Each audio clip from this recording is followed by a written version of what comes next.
Putin has lost. Zelensky also said, we need to end this war. We need to return to peace. Zelensky, just hours after he said that Ukraine is not pressing for a NATO membership, has sent out a message of peace to Russia saying, we need to end this war. He has spoken in Russian, addressing the Russian audiences and the Russian leadership, saying that we need to end this war. He said we need to return to peace. President of Ukraine, Volodymyr Zelensky's latest speech coming in. A direct message to the invaders, to Russians, calling for a laying down of arms in the war.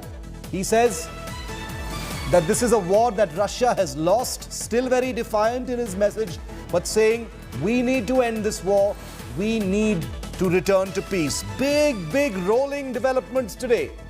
Alongside the rocket attacks, the missile attacks and the airstrikes, it looks like the first chance at some semblance of peace is being offered as a possible glimmer of hope. President Zelensky in definite climb down mode now. After saying that he is no longer pressing for NATO membership, after saying that he is ready to compromise on the rebel regions of eastern Ukraine, which had been declared independent by Russia before it began its invasion, he has now said Russia and Ukraine need to end this war. We need to return to peace. Does this mean that President Zelensky has decided to be practical about what's happening? Has he realized that the West and NATO are not going to come to his aid? Has he realized that Ukraine is, for all practical purposes, alone in this fight against Russia? Has he realized in some manner that he is not going to be able to sustain the large narrative that has been built around how Ukraine will be defended by all these righteous nations in the West against this invading force? Has the entire narrative of David versus Goliath, has it been quaked by what has basically been 2 weeks of an incessant military operation on his soil?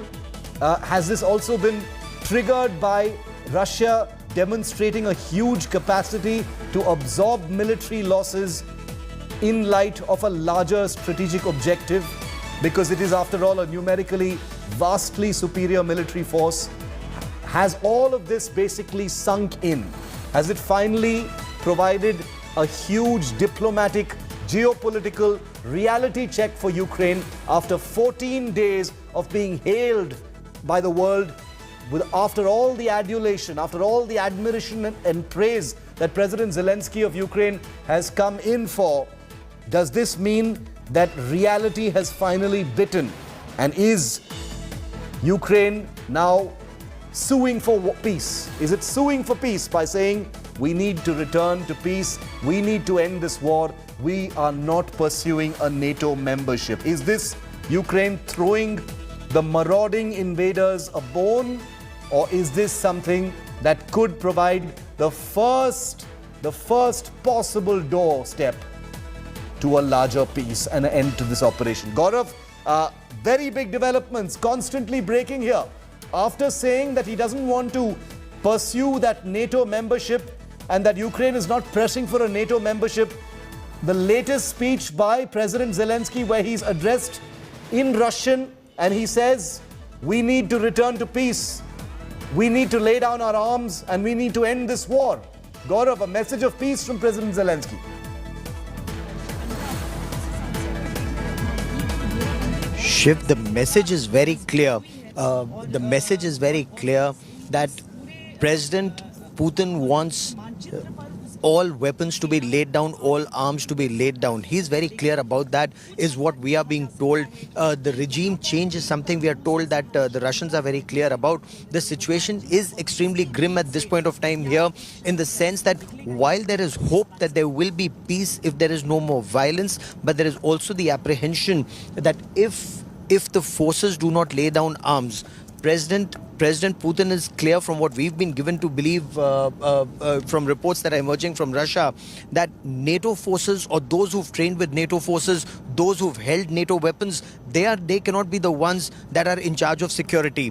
One of the reports seem to indicate that 60,000 security men or 60,000 armed forces personnel is all that will remain here in Ukraine, and they will be the ones that will be trained by Russia, armed by Russia for the defense of Ukraine, and not with offensive weapons. So just now it remains to be seen what kind of dialogue is carried forward in the days ahead between Ukraine, Russia, and the role that Turkey plays, because Ukraine on the other hand is also seeking the Bayraktar unmanned combat aerial vehicles from Turkey to be able to target the Russian forces. So this is very, very complicated, and yet very the situation is very fluid at this point of time.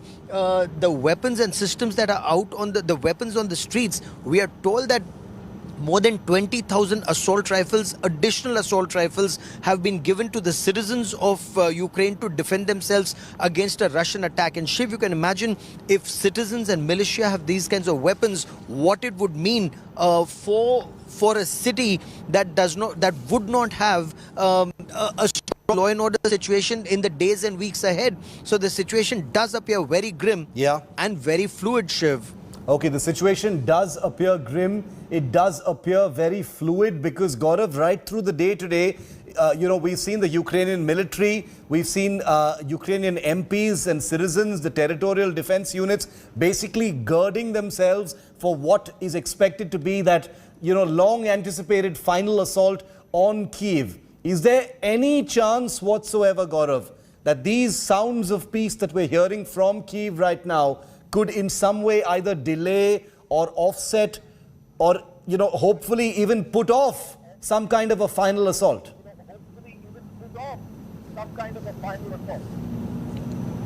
Shiv, if I may, so that may be President Zelensky's hope. Yeah. That may be Ukraine's hope that if they negotiate and if they have a dialogue, they may stall the inevitable. But given the way the Russian forces appear to be moving forward, given the way that the Chief of General Staff here himself said that the Russian forces are regrouping for a final assault. The information that's coming in from the south, where they feared a big attack in Odessa and movement towards north from Odessa, is an indicator that it would be a multi-pronged offensive where forces from the north may just be the first to strike, and they continue with their airstrikes on Kharkiv, the second largest city. So the indication very clearly is, Shiv, that the offensive may continue, the move forward will continue. The targeting of an airfield in the west is an indicator. Do not think west will be a place which can be used to provide weapons and systems. So they may want to stall this, but will Russia relent, or will Russia insist? Will Russia insist that they want a regime change and complete demilitarization? That would be known in the next 24 to 48 hours. Shiv, we are at a military checkpoint and we will have to keep our cameras down for now. Yes, but Gaurav. we will talk in just a moment. We will. As soon as we are through with this military checkpoint. Okay, Gaurav, take care of yourself and your team. We'll come back to you right after that military checkpoint.